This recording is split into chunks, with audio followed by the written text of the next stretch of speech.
Welcome back muli mga kaibigan sa bagong muling mga balita na ating mapapakinggan at mapapanood dito sa channel ng Bayan, ang Bayang Pinas. Dito, ating matutunghayan ang mga bagay na nangyayari sa ating bansa, partikular na umano sa loob na mismo ng gobyerno at lalong-lalo na dito sa kasalukuyang administrasyon. Ngunit bago ang lahat, kung bago ka pa lamang sa ating channel ay siguraduhin mong ikaw ay mag-subscribe, pindutin ang notification bell at syempre piliin na rin ang all upang lagi kang maging updated sa mga balitang bago, totoo at walang bias. Syempre mga kaibigan at kung mga ating mga solid viewers naman dyan ay maraming salamat naman po sa inyong walang sawang pagsuporta. At huwag din pong kalimutang magpakita ng suporta sa ating channel sa pamamagitan ng pag-like at pag-share sa ating mga videos. At syempre mga kaibigan, kung meron ka naman pong hinaing at opinyon, ang ating comment section ay bukas para sa inyong mga opinyon at mga hinaing at kung ano po ang nais nyong sabihin sa ating mga gobyerno upang mabasa na ito. Heto na nga mga kaibigan, atin nang panoorin at pakinggan ang balitang ito.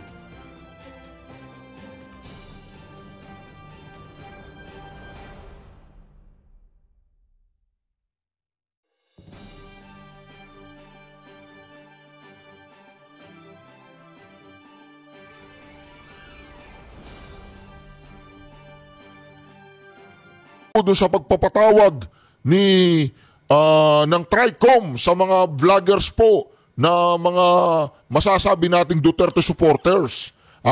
Kasi po base po sa mga pahayag po ni Barbers ay aayusin daw niya po dahil meron nataw di umano si Barbers ng ebidensya patungkol po dito sa mga narco-pogo vloggers at mga Chinese-funded vloggers na ipinatawag nila. At heto na po, nagsisimula na po mga kareaksyon. Ito po, ang sabi po ng Supreme Court, ito po mga kareaksyon babasahin po natin ng dahan-dahan. Alright, ito po. Sabi niya dito, Ernesto Abines Jr., Attorney Glenn Chong, Mark Anthony Lopez, Mary Jane Q. Reyes, Dr. Richard T. Mata, Mary Catherine Diaz Binag, Ethel Pineda Garcia, Crisette Laureta Chu, Jonathan A. Morales, Lorraine Marie Badoy Partosa, Rose Beatrix, E. Cruz Angeles, Aaron S. Peña, Nelson U. Guzmanos, Elizabeth Joey Cruz, Susana Beatilla, and etc. Yan po si Kestel Jantan and George Ahmed G. Paglinawan versus House of the Representative, represented by its Speaker, Representative Ferdinand Martin G. Romualdez, Representative Robert H. Barbers, and House of the Representatives.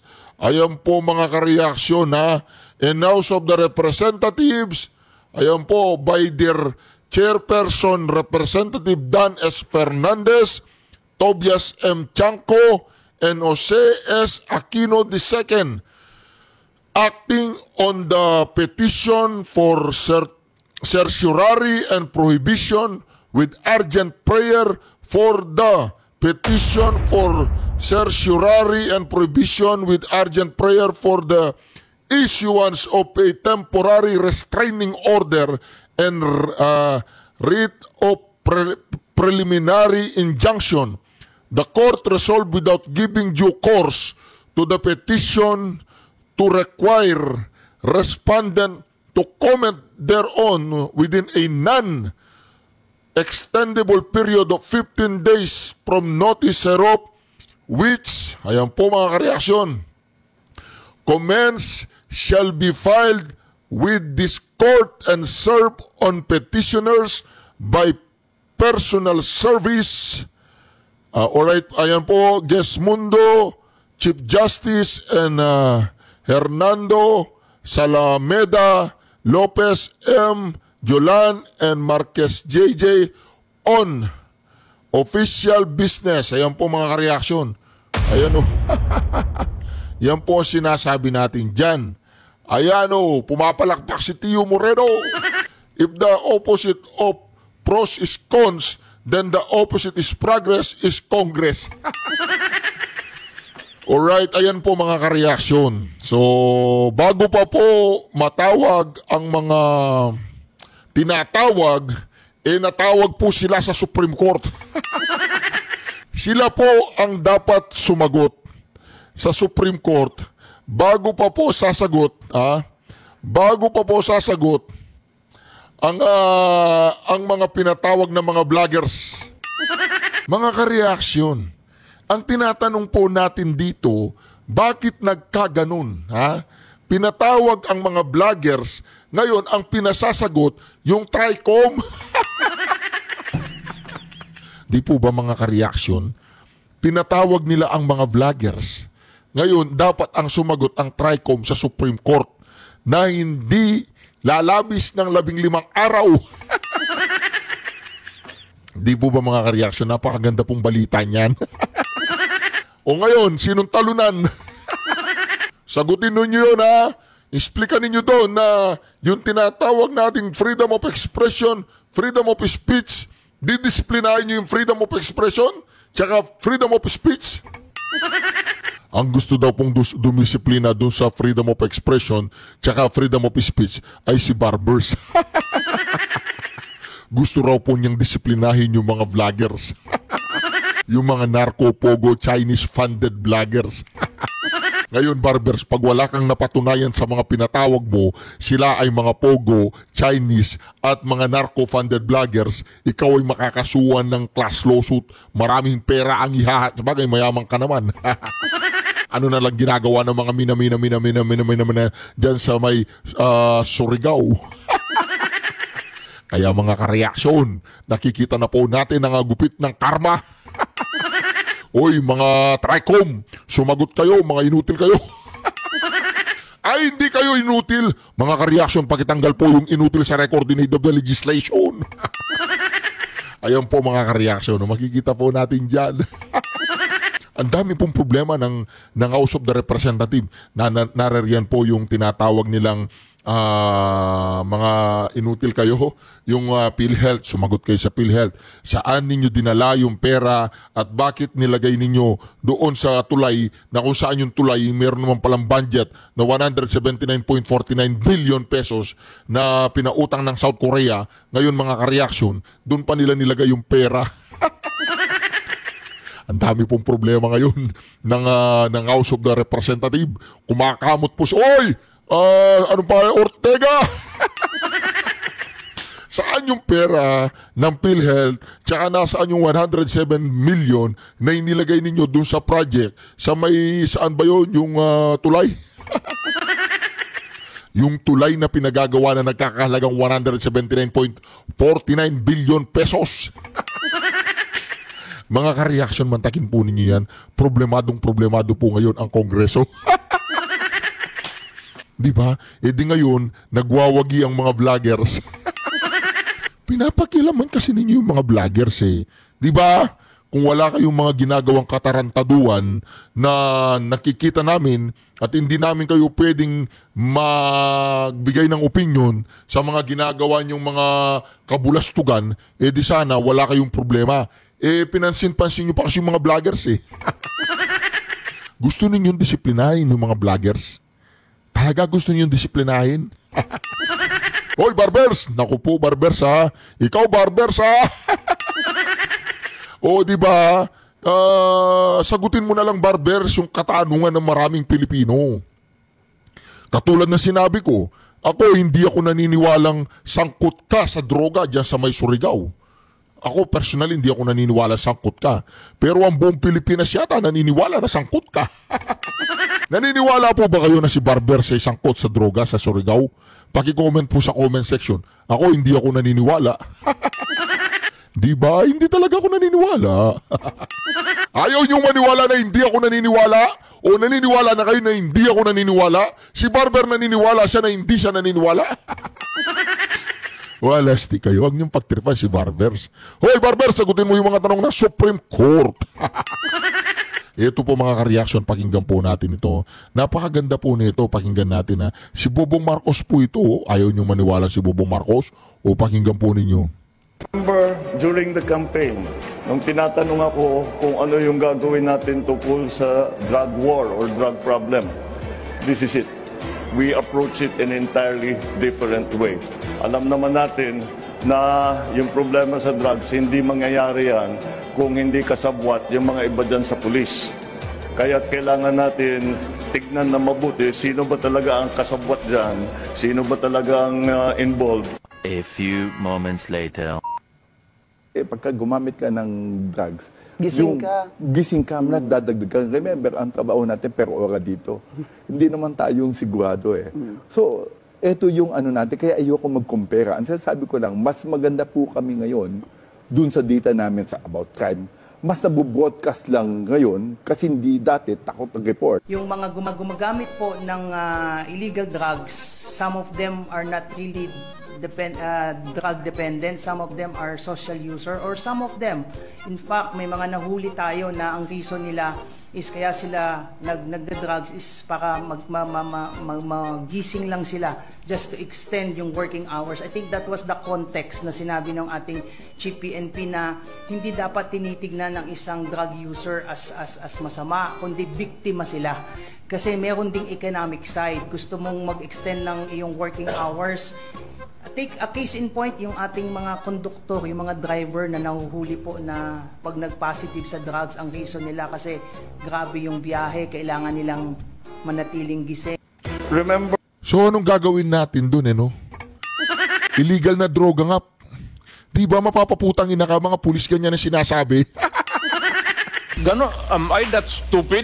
English yan. Tagalog niyan is ganon ako gagago. Abogado ako, fiscal ako, ganon ako gagago. Tama kayo, Mr. Chair. Tama po si Mr. Duterte. Di po ba mga ka-reaction? Kinukonsinti pa? Hoy Marbil! Walastik ka Marbil, pati yung pati yung isa. Yung babaeng pulis. Ayan yan Pakinggan nga natin ulit gusto kong marinig tong babae na to. Hindi dati takot mag-report. Yung mga gumagamit po ng illegal drugs, some of them are not really drug dependent, some of them are social user, or some of them, in fact, may mga nahuli tayo na ang reason nila is kaya sila nagda-drugs is para magising lang sila just to extend yung working hours. Nabubulol na rin po itong babae na to. Diba? Oy, tumigil ka dyan, babaeng pulis ka. Anong pangalan mo? Anong klaseng katuwiran yan? Ang illegal, ang bawal ay bawal. Walastik ka. Sinasabi nahuli ka, ikaw, ba't gumagamit ka? Kasi po, yung ano po ako, yung konduktor po ako. Nagpapahaba po ako ng oras, kaya gumagamit ako ng droga. Tapos sasabihin mo, hindi dependent. Araw-araw yan na nagkukonduktor. Araw-araw yan na napupuyat. Ang ibig sabihin dyan, addict na yan, addict na. Araw-araw gagamit ka dahil puyat ka, dahil nagpapahaba ka ng oras. O pakinggan po natin I think that was the context na sinabi ng ating Chief PNP na hindi dapat tinitignan ng isang drug user as masama, kundi biktima sila. Anong biktima ng kagaguhan nila? Anong hindi masama? Hindi ba masama yun? Binibigyan pa ng katwiran niya si Marbil. Nagsasabo na nga, hindi pa masama. Sila biktima. Ay, pabili ng shabu. O ito shabu. Batagin ko. Ngayon, sasabihin mo, biktima ako? Paano ako naging biktima? Ako nga yung bumili. Kumikita yung drug lord saka drug pusher sa akin. Ako yung biktima nun. Bakit may pumilit ba sa akin? Tinali ako, ganyan, nakatali ako, dalawang kamay. Tapos pinahit-hit nila ako. Yun ang biktima. Pero yung bumili ka, tapos binatak mo, tapos sinasabi mo kaya bumabatak ka dahil nagtatrabaho ka, anak ng kulangot kayo, tumigil kayo sa katarantaduan ninyong katuwiran na yan. Naririnig kayo ng mga kabataan. Sasabihin ng mga kabataan sa inyo, hindi naman kami ng mga adik. Kasi nag-aaral lang kami ng lisyon, kailangan namin magpahaba ng oras. Kailangan namin nagising kami. Kaya babata kami ng shabu. Ganun ba yun? Itigil-tigil Titigil nyo yan, katuwiran yung dalawa kayo, ikaw, Marbel, tsaka yung babaeng yan. Titigil nyo yan. Ano yung pinagsasabi ninyo yan? Naririnig kayo ng mga kabataan. Oh, naririnig kayo ng mga kabataan yan. Binibigyan nyo ng katuwiran yung mga tarantadong adik na yan. Pakinggan mo nyo. Kasi meron ding economic side. Gusto mong mag-extend ng iyong working hours. Take a case in point, yung ating mga konduktor, yung mga driver na nahuhuli po na pag nag-positive sa drugs, ang reason nila kasi grabe yung biyahe, kailangan nilang manatiling gising. Grabe daw po yung biyahe, kailangan nilang manatiling gising ng putang inang yan. Anong klase kayo mga pulis? Eh di sana sinabi nyo sa kanila, matulog muna kayo ng 1 oras, 2 oras, just sa may gasoline station. Para sinasabi nyo, okay, pag nauli namin kayo, sabihin ninyo, driver kayo. Para hindi kayo maaksidente, kailangan gising na gising kayo. Kaya kayo bumabatak na Shabu. Eh di tuwang-tuwa ngayon yung mga pusher. Kasi na-justified na ninyo yung paggamit ng pinagbabawal na gamot ng mga tao, ng mga driver, konduktor, mga estudyante, mga nagpupuyat. Ang solusyon doon, Shabu. Ha? Ang solusyon doon, hindi kape. Shabu, ganon. Kailangan sabog sila, ganyan, dilat na dilat, ganyan. Yung walang tulog, ganyan, pag bumaba na, susundutin na naman nila, gano'n. Tumigil kayo dyan, Marbila, hindi maganda yung pangangatuwiran yung yan. Naririnig kayo ng mga kabataan. Sasabihin ninyo, mga biktima, yung mga addict na yun, yung mga gumagamit, bumabatak. In the first place, paano sila natutong gumamit ng ganyan? Dahil sinabi ninyo, gano'n. Dahil sinabi ninyo na okay lang yan. Hindi kayo addict, biktima kayo. Kasi gusto nyo magpahaba ng oras. Mga driver, mga konduktor, bumatak lang kayo. Pag nauli namin kayo, ang katuwiran ninyo, nagpapahaba kayo ng oras. Kayo mga biktima. Hindi kayo mga addict, kayo mga biktima lamang. Araw-araw bumabatak kayo, hindi pa rin kayo mga addict. Kasi araw-araw nagkukonduktor ka. Araw-araw nagdadrive ka. Hindi ka pa rin addict, ganoon. Wala, stick talaga naman ng mga... Tumigil na kayo, Marbila, huwag nyo nang i-preach yan. Naririnig kayo ng mga kabataan. Naririnig kayo ng mga maraming Pilipino na nagkakaroon ng justification sa paggamit nila ng drugs kung sila ay driver, kung sila ay mga nagtitina sa palengke, mga napupuyat. O di ba? Mga praning na sila.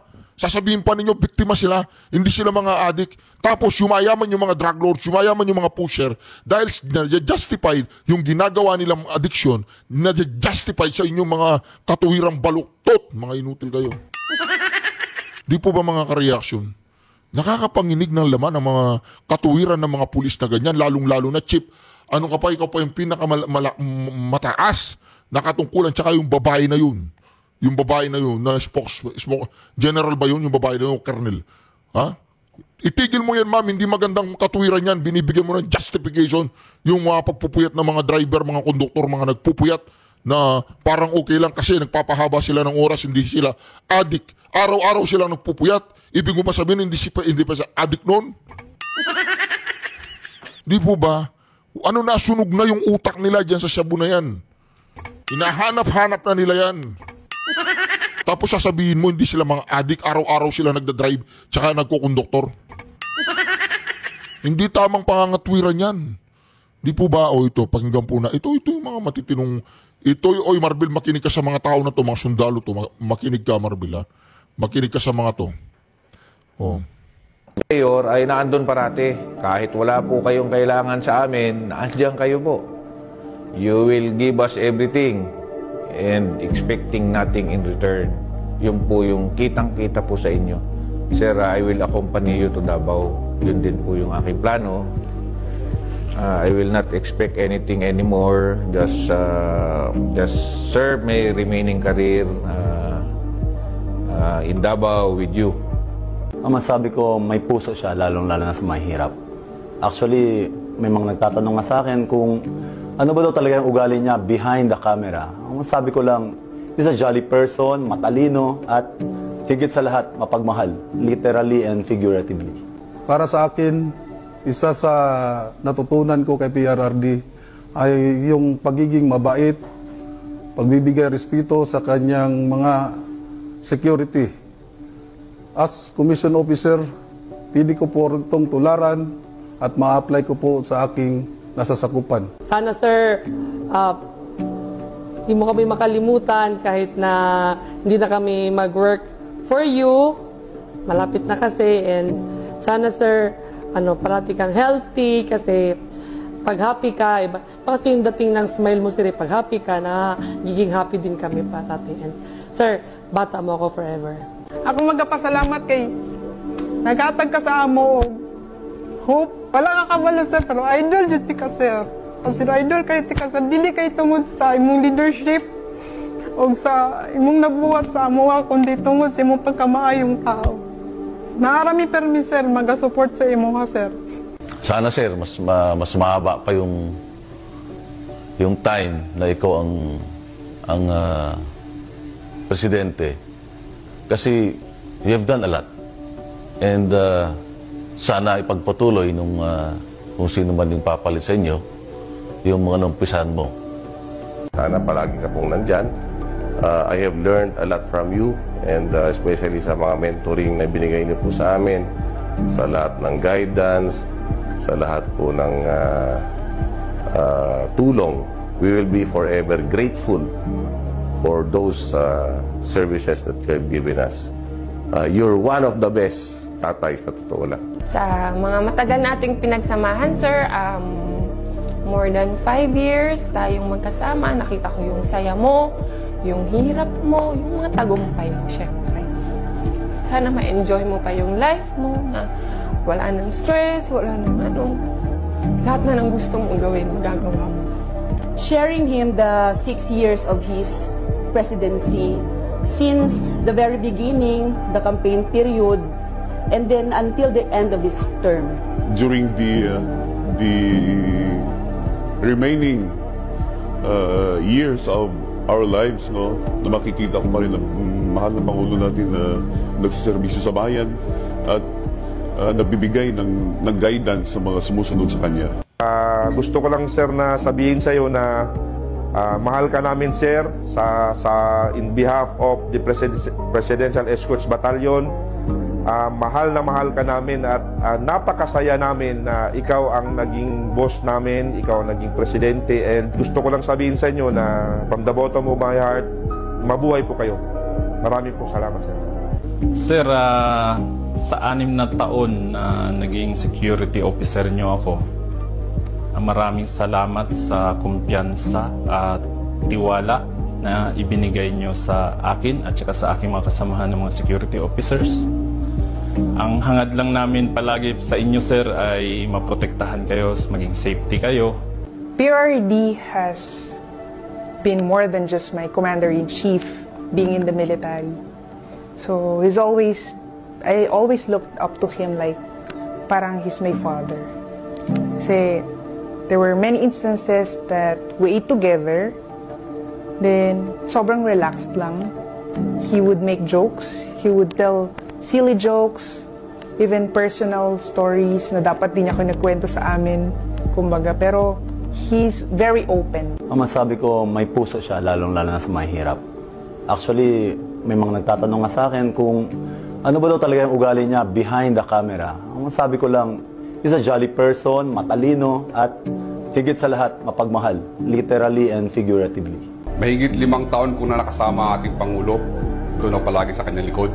Nakita kung gaano siya katapat sa ating bansa at sa mga mamayang Pilipino. Thank you, sir, kasi hindi mo kami trinit na mga security mo. Yun lang talaga actually nakaano sa amin na we were treated as part of your family. So I'm really, really proud to have the honor to work with you as your aide. And in TV, you see him wearing barong, but after all the fiasco is over, he goes back and he changes into comfortable clothes, baggy shirts, jogging pants, chinelas, and he will enjoy a simple dish with us. He is the kind of person na pag nakikita mong kumakain, sobrang ganado. Kahit na yung ulam bulad, parang pati ikaw gaganahan kasi papaisip ka, parang sarap ng bulad, kakain na lang din ako. So seeing him like that, na simple pleasures in life, he enjoys very much. Wait, naiyak ako. Visit! I will always remember all the lessons you've taught me throughout my career and for the rest of my life. PRRD was always a father figure, not only to me but to all of us. My special story about this is that when I had a miscarriage, he was very considerate and he was very concerned, and he let me to take time to rest and recover from the incident. He also tried to comfort me with his words and positive perspective. So I really appreciate that. Nakita po ninyo yun mga kareaksyon. Yung po yung mga bagay na hindi po makakalimutan. Isiningit ko lang po yun para mapaalala ko sa buong Pilipinas, sa lahat, nakakaiyak po sa lahat ng mga naniniwala sa Pangulong Duterte at hindi pa naniniwala sa Pangulong Duterte o na nalaso ng isip nila na dating supporter ng Pangulong Duterte. Nagsalita po yung kanyang mga securities. Nagsalita po yung mga taong kilala siya as a person. Di po ba mga ka-reaction? Di ba? Naiinggit si BBM. Naiinggit si Tambaloslos. Wala silang ganyan. Wala silang ganyan na ang paningin ng kanilang mga taang ng mga simpleng tao sa kanila ay napakataas kahit na sila ay mga napakasimple. Mantakin po ninyo yan mga ka-reaction. Ito po, liliwanagin lang natin ito. Napakaganda po nito. Ito. Hindi laban sa Senado. Yung sasagutin ng OSG bilang abogado ng Senado, yung inihain ng isang dating PCGG commissioner na nag-file siya ng petition for mandamus, wanting to compel the Senate to conduct the trial now. Iyon ang pinasagot ko sa OSG. Yung petition na VP Sara, hindi kami party doon. Hindi kami dinemanda ni VP Sara. Ang dinemanda ng kanyang mga abogado at niya ay ang Kamara. Kaugnay sa 1-year ban at saka dun sa verification procedure. Alam po ninyo yung 1-year ban tsaka verification procedure. Yung 3 impeachment complaint kasi, in-archive nila. In-archive nila yung 3 impeachment procedure. Bawal po yun. Dapat, pag nagay ng impeachment, dadalhin na kagad dyan ang Secretary General dyan sa Justice Committee. Ang Justice Committee, kapag na verified na yan, iakyat na yan kay Tamba. Kaya lang yung 3 naunang impeachment complaint, in-archive po nila yun. Yun po ang questionable. Ang finus nila dyan sa may Senado, yung pang-5 impeachment complaint. O di ba? Questionable po yun. Malaki pong katanungan yun mga ka-reaction na pwede pong hindi lang po ako nakakasigurado kasi pwedeng mapawalang saysay ang impeachment na iniakyat dyan sa may Senado. Pero nagtataka po ako iba po kasi yung pakiramdam ko kay Kilay Iba yung pakiramdam ko sa kanya Kasi parang kaibigan siya ni Palaka Kaibigan siya ni Palaka. Kaya kung naniniwala tayo na siya hindi bias, siya ay patas, parang next to impossible yun no? Parang merong, hindi ko po alam, iba po yung pakiramdam ko, parang merong silang niluluto. Pero ito lang ang masasabi ko sa kanila. Sa mga halimbawa, natuloy po yung impeachment ni VP Sara Duterte. Isa lang po yung masasabi ko. Diba? Subukan ninyo ang taong bayan. Yun lang ang masasabi ko. Subukan ninyo ang taong bayan ngayon sa pagkakataon na ito. Diba? Kasi hindi po basta-basta yung 32 million na nagboto po kay VP Sara. Hindi basta-basta yun. Tsaka wala naman pong mabigat na basihan para po i-impeach si VP Sara.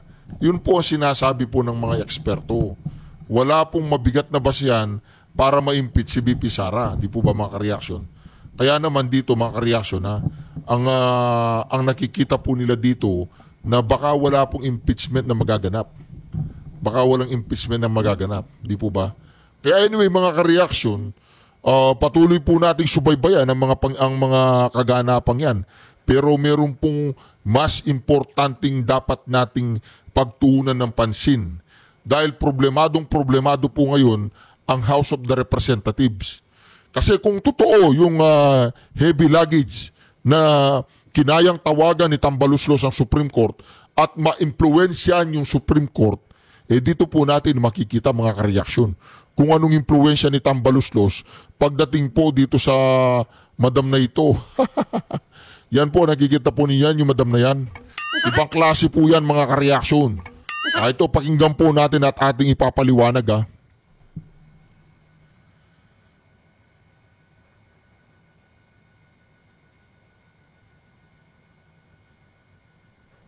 Sandali lang po.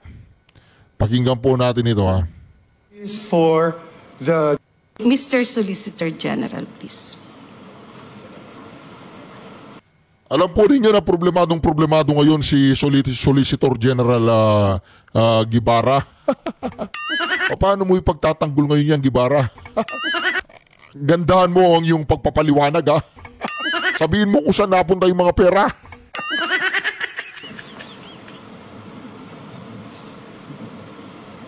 Good afternoon, Your Honors. Yes, good afternoon, Mr. Solicitor General. Mr. Solicitor General, can you please refer to the provision in the law, UHCA law, regarding which reads, no portion of the reserve fund or income thereof shall accrue to the general fund of the national government or any of its agencies or instrumentalities, including government-owned or controlled corporation. Yes, Your Honor.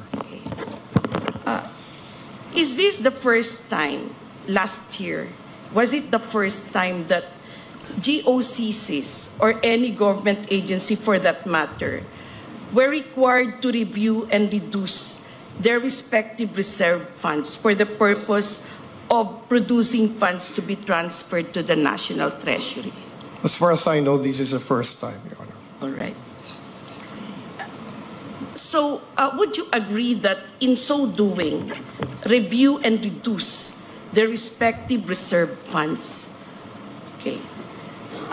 The PhilHealth specifically reopened the closed books. Its closed books in 2021, 2022, and 2023. Your Honor, I am not really very sure about the technical meaning of reopening one's books. But as far as I know, based on that provision of the special provision 1D, Chapter 43, on the unprogrammed appropriations, what is simply required is for the GOCCs to review and reduce to a reasonable level their reserve. The PhilHealth was able to reduce its reserve funds for these 3 years, and it is those funds that the PhilHealth transferred to the Bureau of Treasury. No, Your Honor. They computed the reasonable amount of reserves based on actual disbursements for the past 3 years. And the remainder is the one that was used as basis for determining the amount to be remitted back to the National Treasury. So do you mean to say, Mr. Solicitor General, that for 2021, there was an excess reserve funds? Excess of reserve funds? Funds, yes.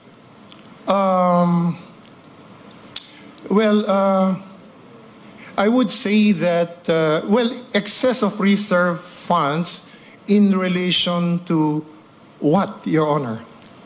Reserve funds are specifically earmarked to answer or cover payments yes, of Your the Honor. claims of beneficiaries.